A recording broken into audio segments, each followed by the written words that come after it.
Welcome to Weeaboo Hell. It's Weeaboo Hell. Once again, I am Denard, Blind Monkey Dale. I am Sam, Mute Monkey Lego. And this week we varied the document a bit. Oh man, so it's been easy mode thus far because we've been going after just the hottest garbage. But today it's not garbage. No, today it's trash, and trash is a little bit harder. Yeah, trash is a different wavelength. I would say that in a nutritional sense, trash is like Wendy's. It is empty calories of media you still keep on eating. I'm going to borrow something that you once said about Caribbean food, which is that this show is the smoking of anime. Yeah, Maybe you enjoy it, but oh man, it's bad for you. You go through a long day before you hit your domestic girlfriend, domestic Canada, whichever title you want to go for. And you say you're just going to peel off one cigarette. And after that one hit, you look down and the entire pack is empty. And you're caught the fuck up on the season. You're caught the fuck up on the season. It looks like you texted your ex at some point. You don't know when that happened. I guess that's the main character's decision-making rubbing off on you. People are referring to you as a sad boy now. It's true that this show is often, it seems it's best played at real sad boy hours as far as I can tell. Absolutely real sad boy. Oh, so it needs a proper introduction. Yeah. This week, exclusively, This week, we are exclusively talking about domestic nakanojo, or domestic girlfriend, as it's now being called now that it's gotten an adaptation. I'm actually familiar with this series from way back. In one of my more depressive streaks, I shotgunned the whole fucking manga up to current, this was a couple years ago, so I'm no longer caught up on it, but this is an old friend that I am greeting right here today. The second he told me that story, oh man, I knew I had to see this show, because I had my own incident with a sort of empty calorie piece of media on a similar pseudo soap opera wavelength. Mm-hmm. Only it wasn't a weeaboo thing. It was actually a French-Canadian comic called Les Nombrils, or The Belly Buttons. I probably mangled the French for that. I was generically sad at the time because my mom was sick at the time, and I was sort of parsing that. So in this hotel room in North Carolina, I want to say a 12-hour spread of just reading teenage comics, I now have a semi-encyclopedic knowledge of the Belly Buttons. And of the first half or so far of domestic nakanojo, and I have to tell you, I think I get soap operas a little bit more after. You feel closer to that? I understand why people watch them now. It was something that completely escaped me because in fairness, because I just really never tried to understand. Yeah, we're normally at school or work or sleeping off a drunk when most soap operas are on. Mm-hmm. Which shows something about marketing, because we weren't even in a position to be exposed to the average soap opera. No, I think the closest I've ever come to watching a soap opera was watching that one Will Ferrell movie called La Casa de Mi Padre, which I remember actually being pretty goddamn side-splitting, and I'm not even that into Will Ferrell. Will Ferrell has his moments. I remember that whole thing where he played the president back. It was either during the Bush administration or shortly in the aftermath, but he played the president? Yeah, he did an impression. It was like a one-man show kind of thing, and he just basically ripped on the administration for an hour, as anyone should do, as someone who was alive during the Bush or Trump administration. It's because he was the guy playing Bush on Saturday Night Live during the Bush era. But I was absolutely not watching Saturday Night Live at that point, nor was I paying that much attention to the wider media sphere in general. Okay, so that's the equivalent to one of those SNL original movies then, only they made it a one-man show, because for once they showed some sense of restraint, I guess, which is different for them, but good job. Alright, so that's our high level here, right? Let's, get into it. Yeah, let's... Oh man, I want to sink my fucking teeth into this juicy trash sandwich that it is. So I'm gonna be straight with you guys right now. I kind of fucking love this show. Not because it's good or anything. I don't think you could say that it is good, but because it's just delicious. I'm existing in some kind of state of cognitive dissonance over here. You don't really have a positive or negative critical reaction to watching a car hit another car in traffic. You just sort of are transfixed upon that car. I hope you have some reaction to it, but... So, Episode 1. It just starts right out the gate with our main character losing his virginity. He is just hooked up with this girl that he has met at a mixer, which, okay, sure, fine. For context, he's high school age because anime. Because anime, although he happens to be a senior, which is about like 3 or 4 years older than your average anime protagonist. They really, really fucking love sticking him in sophomore year and not letting him leave. Yeah, it makes things that happen marginally less weird than they would be, but it still gets very weird.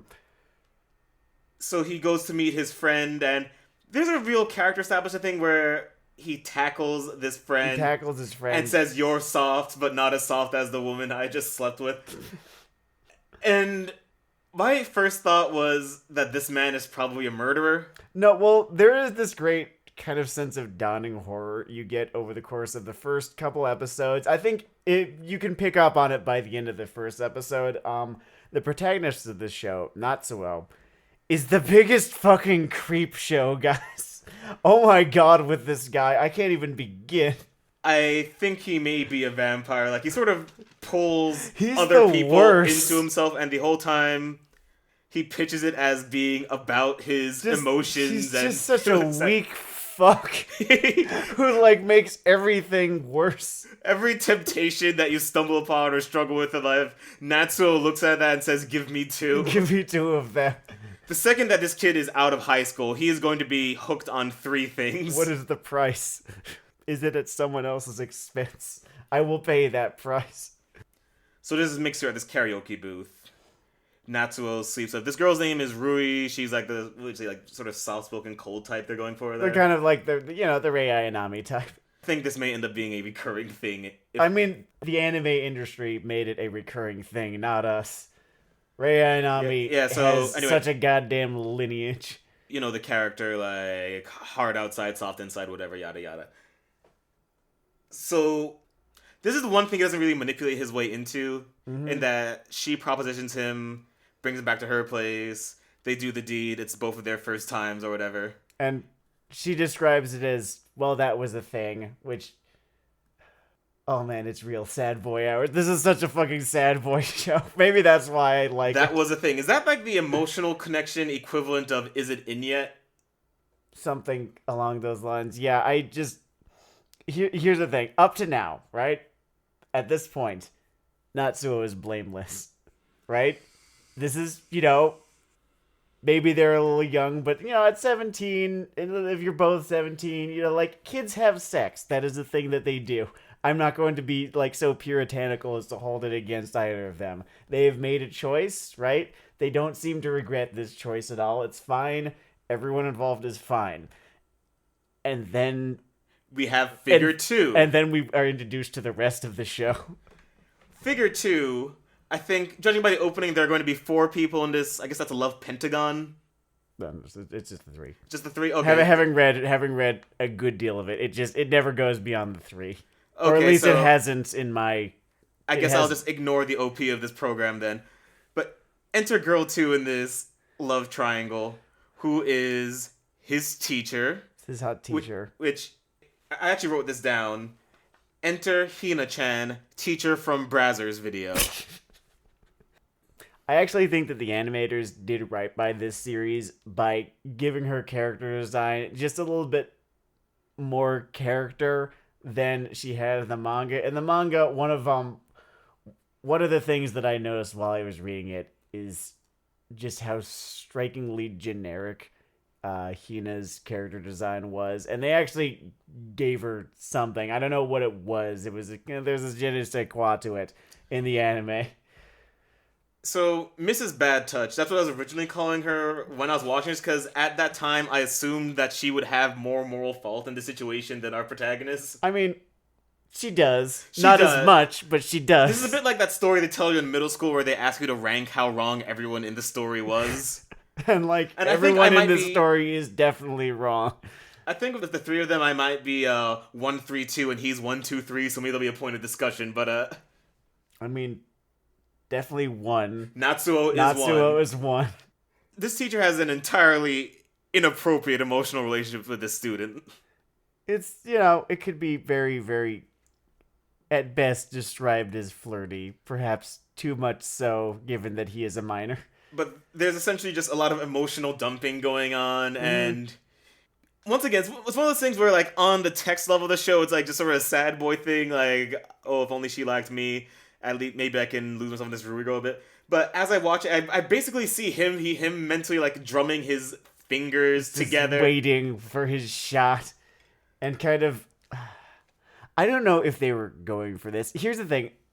When I was watching this, right, it had been several years. I had kind of forgotten about this guy and his character. And I was trying to remember, is he just some bland, stand-in, sign-in protagonist? No, he's not. No, there's something subtle and devious about this guy. Everything he does seems to be just... He is this creature that wants... And he doesn't seem to care what that costs. He just wants it. And he will do whatever it takes. He will sink however low he needs to sink in order to get it. Yeah, I call it Prison School's Dark Other in this way. Like, he is as boner-driven mentally as any of those characters, but it just manifests in this somewhere between Sunny and Philadelphia Walter White moment. With the Breaking Bad thing, this show's prestige, this show's flourish, its opening tried where I knew I would watch at least 4 more episodes of this complete nonsense, is when his dad comes home, and his dad's a widower, and, that's unfortunate, no one likes to lose a parent that way. But he says, I think I'm going to remarry. Okay, says the kid. So and I don't know if things the wheels turning in slow motion. So I don't know if things are different in Japan, right? But maybe I'm getting a little bit nitpicky here. But he seems to have never heard that he was dating again, or that it was this serious. But here we are. Hey, son, I've been in a pretty serious relationship for, I have to imagine, at least bare minimum the last several months, probably years, I would figure. I don't know, maybe his dad's on the same decision-making wavelength as this guy. Yeah, could be. Although, I don't know, I have nothing but respect for this guy's dad. As the series goes on, if any of you guys watch Riverdale, right? The Archie Andrews character, his dad, played by the late, great Luke Perry, he's too fucking good for his garbage son. So we haven't gotten to the Prestige. Oh, sorry. Yeah, no, go for it. The Prestige here. He says, hey, you're getting a new mom. And with that new mom, you're getting 2 new sisters. And my first thought is, no, don't you fucking dare. And they fucking did it. It's his teacher and the girl he had a one-off with that said she never wanted to see him again. And as they stare across each other, I think about every dark permutation that just opened up. And believe me, you might think, like, is it a subtext or text level? No, the show makes it weird on a text level. Like, it really didn't need to be weird, but, it just has these horrible people in it that make it weird. Now, the reason I was bringing up the Walter White thing was everyone talks about that key scene in Breaking Bad, where he rejects the free money at the party, right? Like, yeah. All this was avoidable. That scene where his dad comes in and tells him, hey, meet your new family. He had a chance in that moment where he could have just said, okay, Dad, cool. By the way, me and that girl doinked once. Okay, I'm over it, you're over it. Let's all move forward. Let's go forward from here. We're over it. In a year, we won't even remember. We'll laugh about it. But no. Nope. His flesh hungers. This is, honest to fucking God, this guy is... I wanted to say, I had this one comment that I wanted to make, but I'm rethinking it now. That this show felt kind of dishonest about how horny this dude was. But now I'm thinking, no, there's actually something very honest about how much of a creep this guy is. He seems to be spending most of his time pretending that he is not thinking exclusively with his gonads every decision he makes. And seems to be putting up a front of like, oh, it's just me. I'm just trying to live my life here. Oh, what an awkward situation I found myself in. I'm just trying to do right by everyone. No, he's trying to get his dick sucked. It's just like how you accidentally almost ending up kissing your passed out stepsister. Yeah, that's that how happens. episode 1 She ends. drinks a lot because, I don't know, being a beer drinking girl is a signifier of sex or whatever. And while she's in La La Land on the couch, he's like, I can put this all behind me if I just kiss her now, which is not how No, that's non-serial like murderers think. that's putting something else in front of you now. That's how you become a hashtag. And the only reason he stops is that his technically little sister, because you have to cover the full spread of the sort of fetish base in this, Oh yeah, no, there's the walks in on this. there's the ara side of the spectrum, and then there's the Emoto side of the spectrum. I guess the teacher thing will be folded into the first half. Or... Yeah, no, that's the ara side. The ara, And this show decides Big that, titty. like Thanos, everything must be perfectly balanced between these two. I guess it's worth noting thematically that the girls' mom got cheated on by their dad, which to me is relevant in that this horrible new man's being introduced to their life, but is... It seems to. Well, here's the thing: the character writing in this case makes some amount of sense because it seems to have, at the very least, instilled a healthy suspicion in Rui, the younger sister. That's sort of there. I think that's more of a generic like romantic distance that they're going to close. I think that coming out of armed girl Machiavellianism and handshakers, you are just happy to be getting actual dialogue. I'm a little bit shell shocked. And I gotta tell you, scenes that make sense. Because in the show, like the things that happen in previous scenes lead to logical consequences in future scenes. Like it's a show that There's makes continuity here. sense, which is different than anything. no, we have it's touched so very. far. It is very well constructed trash. It is the most. When you back up, it is the most implausible melodramatic garbage. But no, I don't want to say garbage because that implies that it's terrible and I'm going not back to watchable. the Wendy's thing. Like this thing on its meme Wendy's social media account says like Nagima freezes their beef, but ours is freshly made every day. Come get a domestic Kanojo burger. I wanted to talk about this one thing before we got to the second episode. Yeah, go for it. Which was the, I quote, Bebsy machine. Okay, so yeah. No, one of my favorite fucking little things in anime is just how they will put brands there, but they don't want to pay for them, so they'll spell it really fucking funny. And the Bebsy machine is Bebsy okay? I got It's so fucking good, guys. pure ear-to-ear grin out of the existence of the Bebsy The machine. Bebsy machine. I'm pretty sure that's my Monster Hunter character's name. Bebsy is now the official beverage of this show. Absolutely. So the situation progresses where he has sexual tension with both of them. Just And spoiler we get alert, this- this is not about to stop. It's not about to stop, but the second one starts with her just pushing her drunk sister off the couch. There's pretty good, like, little physical humor there. I didn't mind. And then she's, I guess, jealous of her older sister almost getting date hugged by this guy. I'm sorry, this is bringing back some memories here, because this is...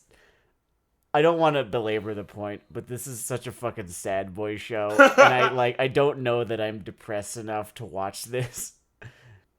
Like, I am depressed, certainly, but... Yeah, he's only the amount of depressed that you are from reading headlines on a day-to-day basis. He's not really in that dysthymic mode that got him through the first run of this, so there's a little effort involved. Like, I can function as a human being. I could get out of bed in the morning, take a shower, do chores, go live my life. I feel like I'm not deep enough in this hole for this show to be for me. I feel just a little bit dishonest, going on about it the way I am. Like I'm a tourist. Me, I am all about appropriation, so I'm just sprinting through. Our main character, he goes to school, no one woke him up, even though the teacher works at that school. Which is a little gag, Yeah, going that's there. a fun That was fine, Like they're all in it It now. turns out that the girl's transferring to his school, Yeah. and they're in the same homeroom They're class. in the same class.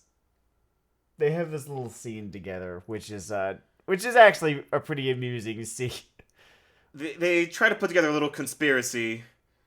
No one must know of our semi-incestual Doinking. private hell doinking. I like present doinking for doinking, this. presumably future doinking. Yeah. And yeah. oh yeah, okay, spoilers. Spoilers, he has sex with both of them over the course of this series. Which really, I guess that's what distinguishes this from like the, not that others haven't done this, but what takes it from like the normal harem, like will they or won't they, is that this thing just doubles down on the telenovela. Can they stop? Can they stop? Should Why are they still doing yeah, this? they will, but should they? It puts a fucking smile on my face. They agree that they're gonna pretend not to know each other, even though they're living together. Mm-hmm. I don't know if they're gonna walk in from different entrances to the school or whatever. I guess they're never getting dropped off again. And for some reason, she's angry that he wants to pretend to have never known her after just having sex with her. Women, these mysterious creatures, will we ever understand them? I think they're like Martians, right? I think my favorite thing about watching this show, right, is just watching as everyone kind of infects everyone else in this show with their unique shittiness. And Rui, credit to her, is fairly blameless for the first few episodes of this show. But if I'm remembering it right, that does not remain the case. Oh, she's gonna tumble down the moral staircase? You know, I actually do want to watch this, so Fair we're gonna see that together. But no one's hands are clean in this show. I hope it matches Natsuo's are the the most peak, immediately dirty, filthy, even, and it just kind of always is just getting worse with this guy. It is something else. So in this school, they agree that instead they're gonna pretend to be friends. After they act out this sort of domestic skit in the classroom that convinces the other girls that she's not actually a bully or what have you. I think the concern was just she's cold and doesn't know how to socialize, which It's I really get an that. It's an autopilot I character trait, but it's there. I was kind of like that in high school. I just did not start.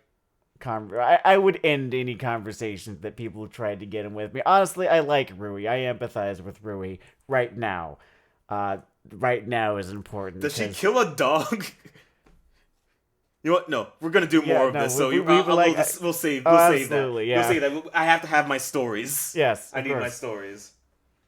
Maybe this is what getting older is like. You just understand soap operas now, because I think if I were 22, I'd either think this show was boring, or I would get no enjoyment out of these shitty people and the shitty situations that they create for themselves. Speaking of Kazuo being a sort of a black hole of a human being, after she, like, I don't know, does his hair for him in the classroom as one does in all normal non-incestuous relationships, the whole sketch thing happens and he goes home, and the love Hina force is in effect because he walks in on her in the shower.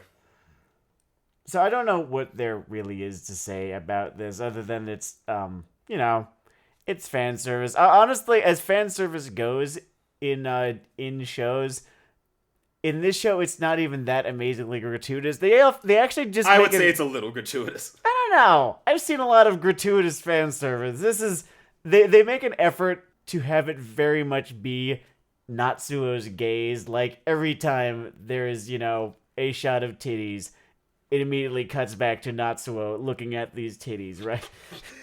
Boy, he's not an eye contact kind of guy, huh? No. I think I actually kind of respect the fact that both of his new stepsisters seem to see right the fuck through him. Yet they fall into the vortex nonetheless, because Rui, after he walks in, starts asking him for a round two.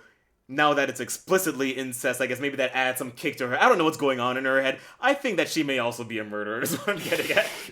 But yeah, she asks him for a rebound doig after he failed to kiss her sister. Points to him, he says, fuck no. What he should say is, can we end the madness and the charades and move on to the rest of our life? Like, we have the whole second half of Crime and Punishment to get through. I don't even think that he gave her that strong of a no. I think he just did not have sex with her twice. Truly the picture of restraint. He does stay in the bathroom half naked for a conversation, though, because he's a manipulative dick munch. For the whole time. Yeah, in fairness, he was invited in, but the proper answer to that invitation is no, I cannot attend. And it may seem like it's paced out when I describe it on this long podcast. This stuff really cascades at a speed where I'm still processing the last fucking thing that they put in front of me, and then another one is happening. Are watching it unfold, and it's really, like I said, this show is so goddamn juicy because the way that it is paced is actually perfect for watching it just get dumber and dumber and dumber and more melodramatic. Yeah, it really rockets through. So then there's a family dinner. And it's weird. I want to stop beating around the bush here to explain why everyone is awful. So Hina, she's running around with a married dude. That's just a thing that we find out. Yeah. And, maybe not the most upstanding thing to do. But to her credit, Natsuo comes into her fucking room at night, it says, and tries to call her on it like it's his fucking business. And to her credit, she says, it's none of your business. Yeah, okay, so before this, there's this whole extended comedic sequence where he, talks to his friend at work, and he has this boss who is this, I don't know, camp gay archetype that I think this is anime's version of the magical advice Negro in terms of just the... It could be, yeah, no, they show up a lot. I remember, even as good as it was, Full Metal Alchemist had the funny gay guy. Yeah, so, whatever, that happens, and because they're talking about all the people who come to this bar, restaurant, whatever, place of eating and drinking to talk about their problems. And one of the problems is this woman who's in an illicit affair. And it turns out that it's Hina. It's Hina-chan. Hina-ne. No, it's Hina-ne, right? Oh, yeah, there's a whole thing where she says, I'm gonna be a good sister to you in the first episode. And she's not. And she's not. She's such a fucking liar. All of these people are fucking liars. But she makes him call her, Hina sis, and it's weird. It's, super weird. It's super weird. It's the first page on your porn streaming site. Those first 3 videos that you sort of scroll by, it's those. Honest to fucking God, this is the fucking plot of a porno, by the way, and I am remembering that the manga, for a good long while, was way more R-rated than the anime has been. Oh, is this like a Fate Stay Night situation where they adapted an H thing? It's not that H, it's... Oh, it's like the ecchi kind of wavelength? It's E. It's very much E, yeah. Wow, so we're actually looking at the cleaned up version of this product. With a capital fucking E. The E is a slightly larger font than the other letters. Yeah, it's actually a word art thing. It's got that purple italic thing going. As it went on, it got a little bit less so. But I remember early on in this manga's run, it was capital E ecchi, which I think in the manga made the whole "this is a porn plot" thing make a little bit more sense. Because no, it was just a little bit of porn plot, or it was just a little bit of porn, not lowercase p porn. So he goes back to their domicile and decides that it's his fucking business to ask her about this affair. And at this point, it seems to be the peak of his guilt, as it's there's some subtext of, but I thought you were for me to this. Oh, absolutely. Well, there's that. I also would really like to pause here and just imagine his thought process, the mental gymnastics, where he convinced himself that this was his fucking business. Yeah, there's a certain degree of separation between your lives and other lives. Then there's a degree of separation that's between your life and your fucking stepsister's life. And he looks at these border lines between people. And he has a sort of personality that sees these borderlines as a disorder that he must cross. And as he crosses these border lines... These annoying little things. I will step over them and on them. He decides it's his place to first grill her on this. She says, "You're a child." Accurate. Uh-huh. And then he tries to kiss her. And I sort of expected a sort of Brock Lesnar suplex kind of thing to emerge from this, but... I think I was just yelling slap him, or I was yelling slap him at the screen the whole time the scene was playing out. But then this thing's telenovela comes out, because she basically pushes him off. Slaps him, to her credit. Pulls him back in. They almost doing... They really draw the shots out on that one. It's uncomfortable. I'm going to go ahead and say the fan service is gratuitous in this one, but I'm on a different wavelength here. No, you've been in this shit too, man. Don't act like you haven't. It's not that gratuitous. Okay, maybe not in the scale of, Weeaboo Media Fair. But this was... I think this is actually the point where everything's fair game. Because, no, you just did that now, too. At this point, whatever shithole you dig yourselves, you can fucking die in that hole now. And I don't care. I don't feel sorry for you. When they teach you about writing, right? They teach you about the 8 deadly words that you never fucking want to hear, which is, I don't care what happens to these people.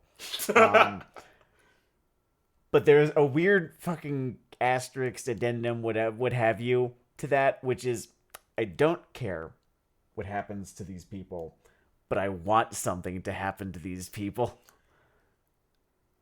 It's a bit like being at the gawking section of an execution. Oh no, absolutely. There's such a vile aspect to this show. Just really, I think I've made this comparison something different, or reference it, but it gave me the experience where I could understand for a second the appeal of being a woke Twitter person, like deciding who was canceled this week. You are the person that deserves reproach. You must go into the pillory. Natsuo you are the is sinful canceled. one. Yeah, Natsuo was canceled. Hina is canceled. Evidently, Rui's gonna get canceled. Rui's a little bit less canceled. I'd say out of the 3 of them, she is the least canceled. But like, yeah, Rui's a little canceled. You have the entire scale there, from your Weinsteins to your fucking Terry Crews incidents there on the show. I could really let my inner Puritan out a little. And that's good sport. So after the kiss/near doinking incident, he starts tearing up, and on the liminal level, the surface level that he perceives, it's because, our family life here is so broken. How can I live with this shit out of this kid? But you can smell it, and once again, the reason that I give the show credit, it's not like the show isn't aware that he's a shit, and that he's absolutely. not just mad because he's not getting it in. I don't even think it's asking you to empathize with him at all. Like, maybe it is a little bit, but more it's just it's more just kind of looking at you kind of sideways, just being like, hey, you wanna see what this fuck gets up to next? Hey, want to see a dead body? And like, honest to God, I think my answer is yes. I kind of am rubbing my no-leaf clover together and hoping to get a real School Days ending out of this one. Oh man, wouldn't that be something? That would give me a lot of vitamins. I would draw life from that. Oh, I think the manga is still ongoing, so I can't even check to see if we do get a School Days ending out of this one. I'm glad it's not finished. It'll be like we're all going on this journey together. Yeah, fuck. God damn it. I might just catch myself up on this fucking thing. God damn it. I didn't need this. I've got other shit I was gonna do. No, Sam. We might catch ourselves up on this. Oh. So yeah, he cries after getting kicked from the room, and he runs off to stay at his friend's house, as all 17-year-olds do. Leaves a little note behind. Rui finds him somehow after his friend. Also, I should give his work friend credit. God, his name escapes me, even though he is an entertaining character. Fumiya, thank you. There's a nice recurring gag where every time they have a little physical struggle, it ends with Fumiya holding him in a wrestling hold. And they're actually legit holds. As an enthusiast myself, like... Yeah, I think Cage does that move. I think he does, yeah. And I think... Okay, so it might have just been the generic anime glomp, but originally, Natsuo greets this guy with a pretty well-executed spear. I have to wonder if the mangaka is a mark. He might be. It's pretty big in Japan. It is very possible. I would not call that a conspiracy level insight. No, I like when little things like that make their way into completely unrelated media. Yeah, it adds a little personality, gives me something to point and say, I recognize that. This gives me comfort. But at this point, it gets into the fact that Kazuo... It's Katsuo, right? Natsuo. Fuck. I've been saying Katsuo the entire episode. You've been saying Katsuo once or twice. I didn't want to correct you, but yeah, no, we could... Oh, well, sorry, everyone. I am a sinful person. It turns out his name is Natsuo, not Katsuo. Whatever. Mr. Blue Hair, he, turns out, is a writer, which... It's brown. Let's be fair, it's brown. It's brown. It's brown. Yeah, it's brown. God, I think okay. This episode is recorded the day after St. Patrick's Day, and I am dying. I am a corpse. I went to a job interview today, and I was hungover. I don't know how you did that. I don't know how you're getting a second interview today. At work, I was just staring at my screen and thinking, I hope they don't expect me to produce Capital today, because it's not gonna happen. That's not happening today. I am the hangover version. It's just not in the cards. I'm the hangover version of Bartleby the fucking Scrivener today. Because I'm not working. So, Natsuo, with an N, is a writer. And for some reason, this keeps cropping up in romantic leads in anime manga over the last 5 years. I feel like they also tend to all be trash, too. Like, as I feel like it's almost a beings. fearful maneuver, not just in the originality sense, but just in terms of they're having trouble writing someone who's too far away from them. So, say he likes writing and he's struggling to be understood. Yeah, those are human things because they're my things. And he's a creep. That's He's a not creep, my and thing, I'm a though. creep. He is a few layers of creep. I actually don't believe that I caught it the first time around when I was reading the original manga.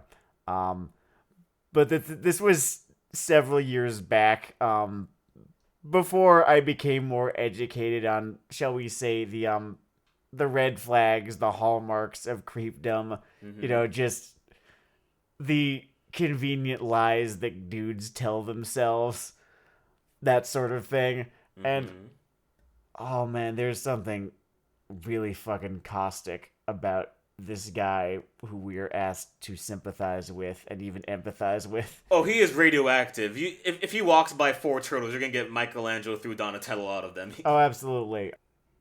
I think the only, generic shonen / seinen protagonist that have had a greater immediate negative reaction to was the, for our purposes, nameless protagonist of Recreators, who starts out as milquetoast and then, as we get into the show, we learn is actively just a myopic, horrible human being whose fault this all is. And Natsuo is a horrible, myopic human being whose fault this all is. Natsuo, in some ways, is real in that he is a person we all know. Oh, absolutely. And have met in our lives. This is a man who exists in real life. This is a man who exists in real life thousands of times over. That will come to you every 2 weeks, talking about a new romantic work personal disaster that is everyone's fault but his.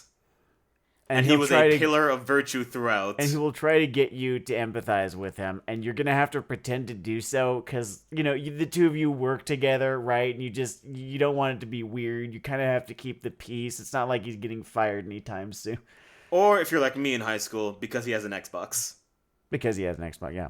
Yeah, my version of that guy, actually, he became like a hard right guy later. It was kind of fucking crazy. He's full MAGA train. Ugh. Yeah, Trump's words. They're like people, but less so. Hello, everyone. Welcome to Chapo's Weeb House. How's it going? Post your hog. Post your fucking hog. If this were Chapo's Weeb House, though, we should probably be giving liberals some shit, too. But no, I don't want to go off on Beto O'Rourke right now. We need to be talking about anime. Yeah, let's focus. All right. So anyway, Rui shows up. It's Rui, right? It's Rui, yeah. Okay. I've only screwed up one name the entire episode. That's good. I think you actually referred to Rui as Katsuo at one point. Oh man, me and proper nouns have a party. But go on. So Rui shows up and, sort of accuses her, and can I stay here too? Because, he's done the whole run away from home gambit in protest of his sister's affair, which doesn't actually 100% add up because those are consequences for his parents, right? For his parents. Really, no, not even them. Those are consequences for Hina and Hina alone. Right? I mean, like, the idea he should be making a statement to Hina, but his parents are the ones who are, like, actually affected by him doing this. Oh, by him running off? Yeah. Oh, I thought you were talking about Hina's affair, because, No, I'm saying, like, him running away to protest his affair. He wants to do something to strike at Hina, But he just does this thing that dicks over his dad. His And when he dad. gets back home, by the way, they are signing the divorce papers because they think their kids have just hard vetoed this entire thing. Which they should, for different reasons. Well, yes and no. Or his dad is misinterpreting his behavior as acting out because he does not like this arrangement. This is a fair misunderstanding. It's an honest mistake that he's making here. Though in these circumstances, the correct response to this is not to immediately cave the way that they were about to immediately cave, but to call your son, sit him down in the bed, hit him really hard, and say, "Go fuck yourself, grow up. This isn't your call." This dad's version of the sort of Kenny Loggins song, "The Gambler," just goes, "You gotta know when to fold him, know when to fold him, do some folding." Do a whole lot of folding here. Guess what time it is? It's folding time. I really do respect how accommodating his dad is trying to be. His Natsuo does not deserve a man this pure as his father. And I don't even know if it is his real father, because I don't know how such a shitty human being came out of him. I am 27 and a half years old, and I have gone through 27.4 years thinking that it is wrong in all circumstances to hit your children. And now I can list at least one circumstance in which it's okay to hit your children.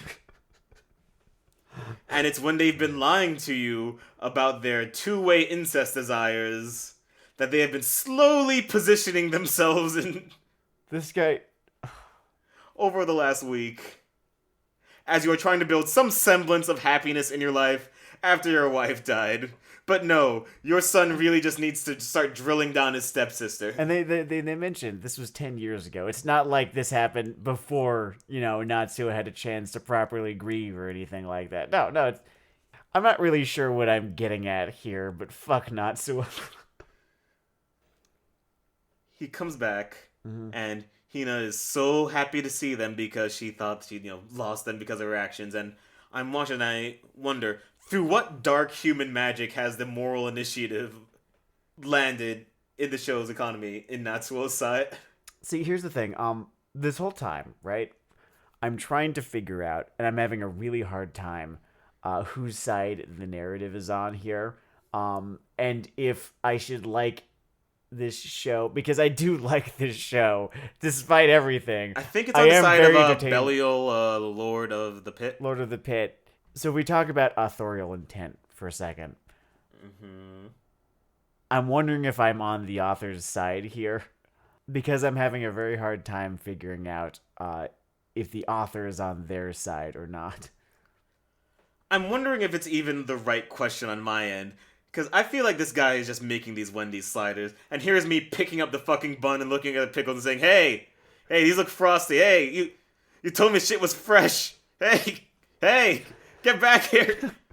And I'm screaming at the fry cooks in a Wendy's, and I'm just making a scene. Everyone else is trying to enjoy their fucking burger, and here's me saying that they've been tweeting lies for 2 years.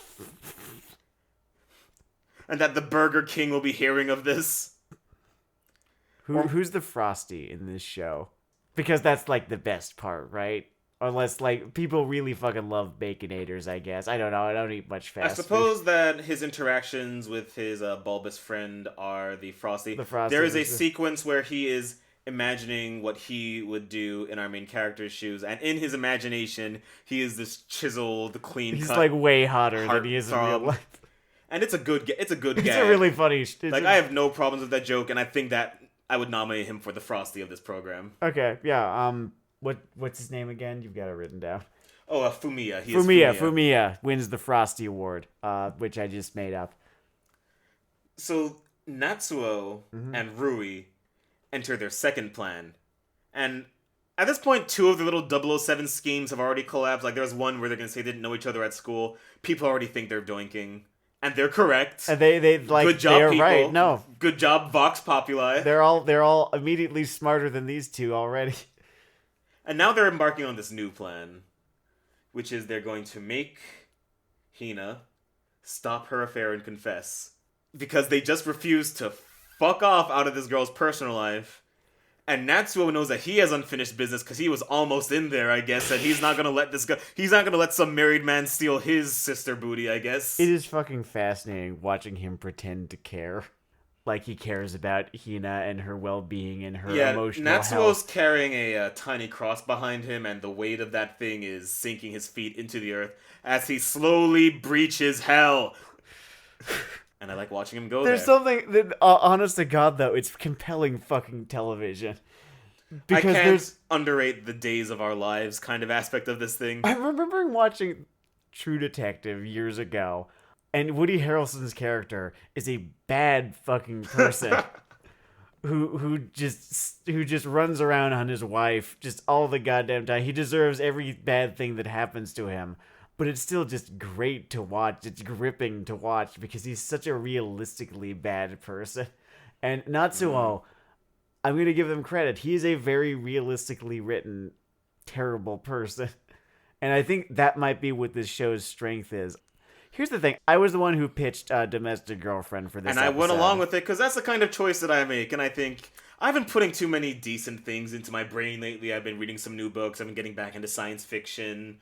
I could hold a conversation on a date with a real person who's outside of these trash circles. So when he brought that domestic Kanojo to my footstep, I jumped on it like a dog jumps on its own waist. But now I'm reevaluating my thoughts on this thing.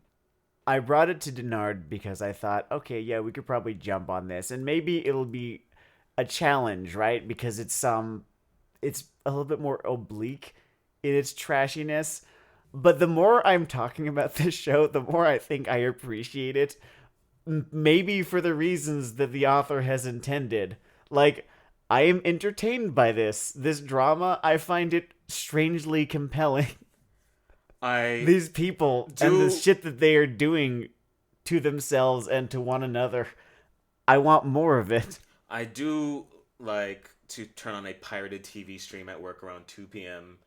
and listen to people yell at each other in Spanish about affairs and someone secretly being a serial killer, as they often are in a telenovela. Mm-hmm. And I really hope one of these people is secretly a stabber. Secretly a serial killer? Yeah, I think... Rui would be too easy. I want it to be Hina.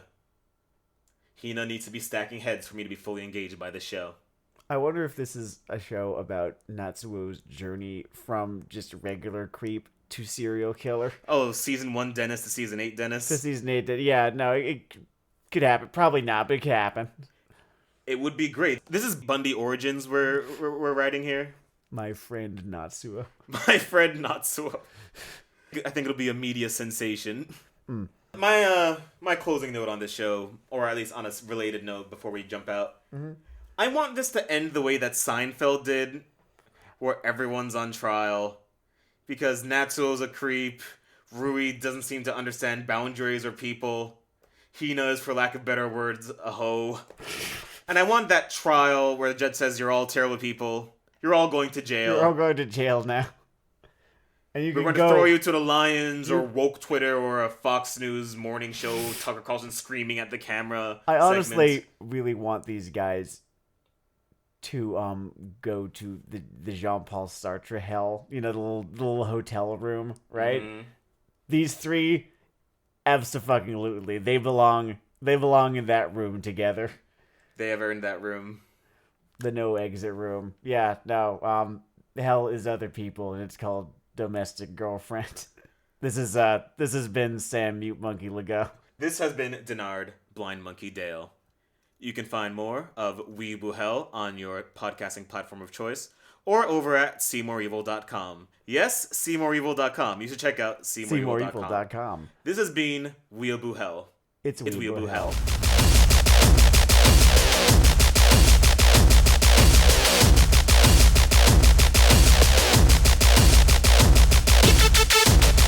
Testing. Theme song.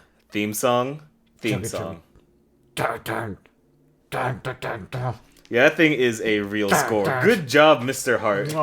It's like chef's kiss. This might be our episode singers gushing on this fucking theme song. I'm so into it. It is so my fucking jam. I'm very glad I spent a lot of my very little money on that song.